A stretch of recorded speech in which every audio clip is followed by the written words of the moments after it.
শিবরাত্রি 2025-এ exactly time. Shivratri কবে, চতুর্দশী কতক্ষণ থাকছে, ব্রত পালনের নিয়মকানুন জেনে নিন। চলুন তাহলে আজকে ভিডিওটা দেখে নেওয়া যাক। ভোলেনাথ সমস্ত ভক্তের উপর তার আশীর্বাদ বর্ষণ করেন। মহাদেবের আরাধনার সর্বশ্রেষ্ঠ দিন হল মহাশিবরাত্রি। বিশ্বাস করা হয় এই দিন ভক্তি মনে পুজো করলে শিব ভক্তদের মনোবাঞ্ছা পূর্ণ করে।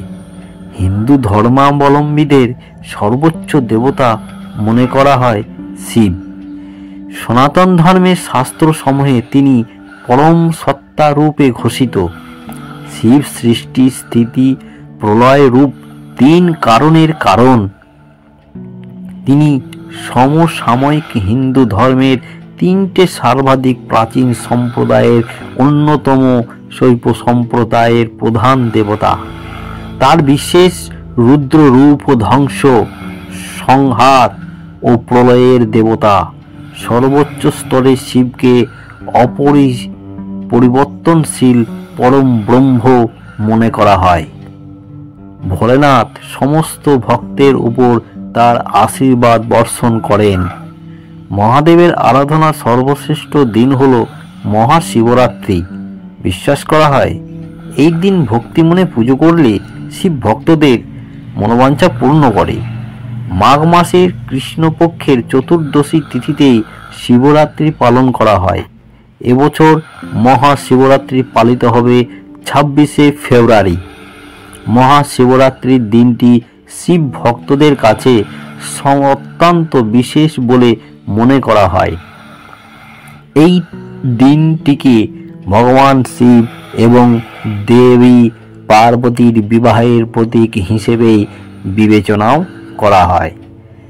শিবরাত্রি।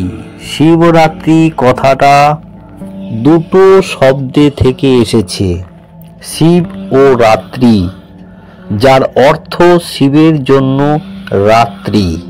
শিবরাত্রির সঙ্গে প্রচলিত আছে নানান কথা।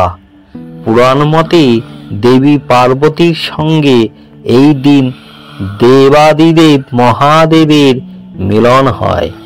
আবার শোনা যায় এই দিন থেকে বিশ্ব ব্রহ্মাণ্ড সৃষ্টি করেছিলেন।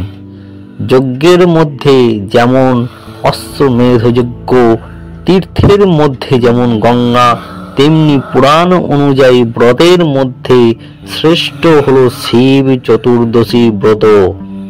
তাই শিবরাত্রি ব্রত পালন করলে ধর্ম, অর্থ, কাম, মোক্ষ এই চতুর্বিধ ফল লাভ হয়। শিবরাত্রির দিনক্ষণ সাধারণত ফেব্রুয়ারি বা মার্চ মাসের শিবরাত্রি তিথি পড়ে। এবছর 26শে ফেব্রুয়ারি বুধবার পড়েছে মহাশিবরাত্রি তিথি।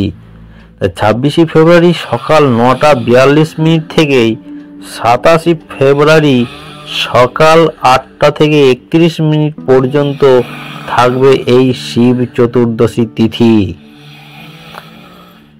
শিবরাত্রির নিশীথকাল। শাস্ত্র মতে মহাশিবরাত্রির পুজোর শ্রেষ্ঠ সময় হলো নিশীথকাল। তাই তিথিতে 4 প্রহরের পুজো হয়। অনেকে কোনো একটি প্রহর বা 4 প্রহরের পুজো করলেন। শাস্ত্রমতে মহাশিবরাত্রি তিথিতে সন্ধ্যাবেলা স্নানের পর শিবের পুজো করা উচিত। বিশ্বাস অনুযায়ী ব্রত পালনের পূর্ণ ফল লাভের জন্য সূর্যোদয় থেকে শুরু করে চতুর্দশী তিথি অস্ত যাওয়া হওয়ার মধ্যেকার সময় পর্যন্ত ব্রত সমাপ্ত করা উচিত। আবার কোনো ধারণা অনুযায়ী চতুর্দশী তিথি সমাপ্ত হওয়ার পর ব্রত ভঙ্গ করার শ্রেষ্ঠ। শিবরাত্রির ব্রতের নিয়ম কি? শিবরাত্রি ব্রতের পালন করার আগের দিন সংযম করতে হয়। এই দিন সিদ্ধ চালের ভাত বা আমিষ খেতে নেই। আতপ চালের সিদ্ধ ভাত খাওয়ার নিয়ম এই দিন। এছাড়া কেউ চাইলে ময়দার তৈরি বা আটা জাতীয় খাবারও খেতে পারেন, তবে সন্দক লবণ দিয়েই রান্না করতে হয়। এই দিন সাধারণত লবণ একদমই খেতে নেই।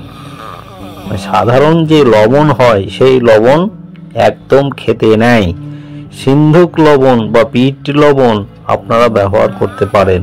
ব্রতের দিন উপোস করে নিষ্ঠা করে কিছু নিয়ম মানলে ভক্তের মনোবাঞ্ছা পূর্ণ করেন। শিবরাত্রি ব্রত পালনের উপকরণ কি? সেই জলে থাকে গঙ্গা জল, দুধ, ঘি, মধু এবং চিনির মিশ্রণ। পুরাণে বলা আছে, কৃষ্ণপক্ষের চতুর্দশী তিথিতে মহাদেব বসুন্ধরার ভালো করেন। তা ভিডিওটি আজকের মতো এইটুকুই। যদি আপনাদের ভিডিওটা ভালো লেগে থাকে তাহলে আমার ভিডিওটিকে একটি লাইক অবশ্যই করবেন এবং শেয়ার করবেন। আর যারা নতুন তারা আমার চ্যানেলটিকে সাবস্ক্রাইব করে আমার পাশে থাকবেন।